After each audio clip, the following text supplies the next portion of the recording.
Hey everybody, Scott Carson here with your note term of the day. Today's term is color. Now, what does color mean with notes? Well, basically, this term comes up when we're talking with asset managers at banks or loan traders, trying to get an idea what kind of discount they're looking for. Color doesn't mean white, yellow, red, orange, any flavor of the rainbow. Basically, we're just asking to get an idea what kind of percentage discount. Are they looking for par?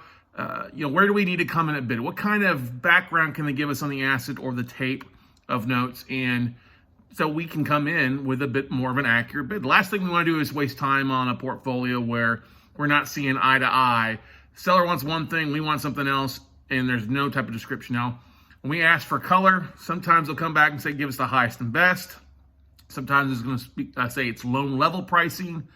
That means we're making offers individually on assets. Sometimes it might be an all-in. You got to buy it all. So any type of color means what can we get as far as any type of description on the discount, trying to figure out what they're looking for and seeing if it makes sense with what they want and what we want to pay as well. So that's your note term of the day. What does color mean?